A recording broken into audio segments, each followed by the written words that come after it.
Sasa kijana kaamka, ikiwa tunaimba wimbo wa kitamaduni Afrika yaonyesha kwamba A cloud of unease and whispers filled the air in Bondo when a dramatic scene unfolded at the home of the late Raila Odinga. What was meant to be a solemn and historic coronation of Raila Jr., the only son of the late opposition leader, turned into a moment of disbelief after his ceremonial cape, an important symbol of authority, fell to the ground during the installation. Sasa kijana ameamka, ikiwa tunaimba wimbo wa kitamaduni Afrika yaonyesha kwamba ako barubaru. The event, held just days after Raila Odinga's burial, had drawn an impressive list of guests: Luo Elders, governors, close family members, and business moguls including SK Macharia gathered at the Odinga homestead to witness the symbolic passing of leadership within one of Kenya's most prominent political families. The atmosphere was heavy with emotion and pride as songs of tradition filled the compound. But in one swift moment, what was meant to mark the continuation of a legacy became the talk of the day.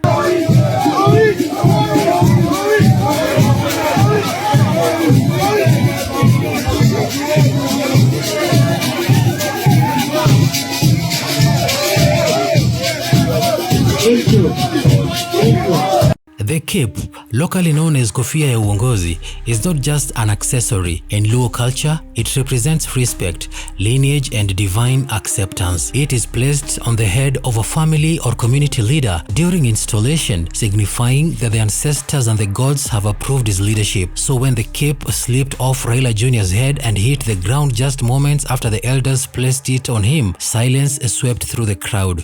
What followed was a mix of uneasy laughter, awkward glances, and visible discomfort among the elders.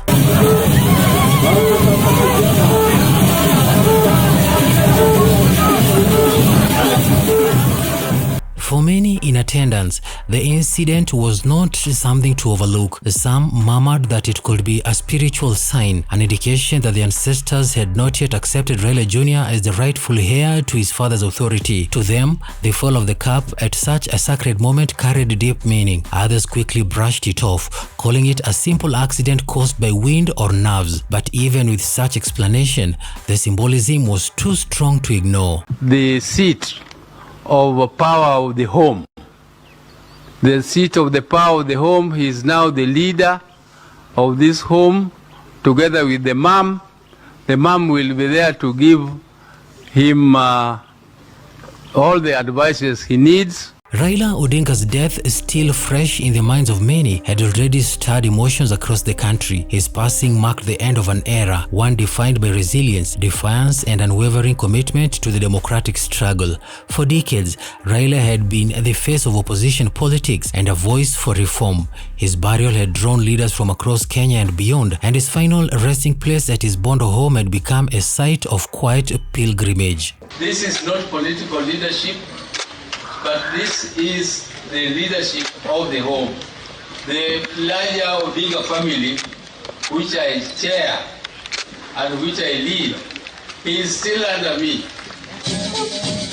In that emotional context, the coronation of Raila Jr. was expected to offer a sense of continuity. The family had chosen to hold the ceremony near the late Raila's grave, symbolizing both respect and the transfer of ancestral blessings. The decision was meant to show that the spirit of Raila Odinga still watches over the household and that the leadership mantle was being passed on in the presence of his spirit. If we count from Sunday to last night, it is exactly 4 nights. And that is in our culture, the fourth night. After the fourth night, that is the day. Now, normally, the funeral ends officially. But when the cape toppled, the mood shifted. Some elders exchanged nervous glances. A few women in the crowd were seen shaking their heads. The ceremony went on, but the event had already taken a strange turn. The whispers did not stop. Many attendees left the compound still debating what the incident meant.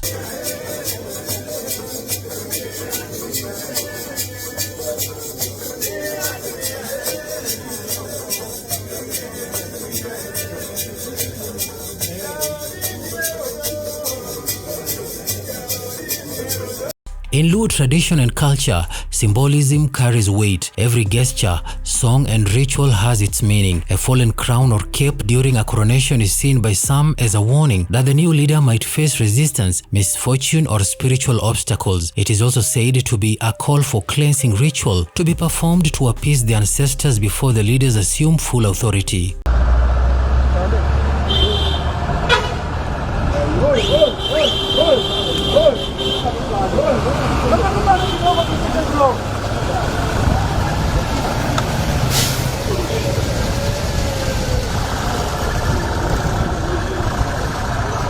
Those close to the family, however, sought to maintain calm. The Odingas are no strangers to public attention or speculation. Their family name is woven into Kenya's political fabric, and every move they make attracts both reverence and scrutiny. To them, Raila Odinga's junior installation was a private cultural affair meant to honor their roots and acknowledge his role as the new head of the family. Sasa kijana ameamka, ikiwa tunaimba wimbo wa kitamaduni, akicheza kuonyesha kwamba ako barubaru.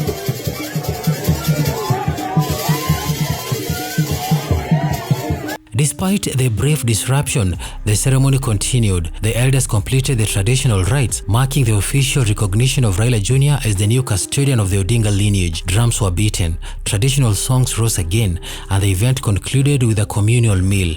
Yet beneath the celebration, the incident with the cape lingered in the minds of many.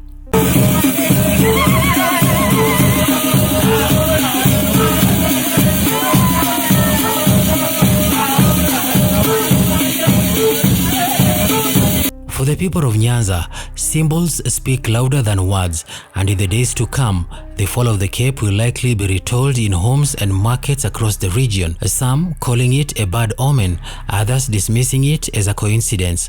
Whatever the interpretation, it has added an unexpected twist to an already emotional chapter in the Odinga family's story. As the sun set over Bondo that evening, one thing was clear.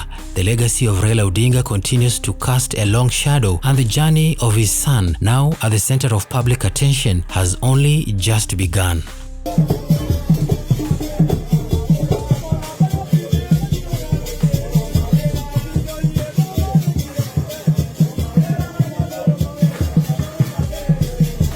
Basi sasa kijana ameamka, ikiwa tunaimba wimbo wa kitamaduni, akicheza kuonyesha kwamba ako barubaru.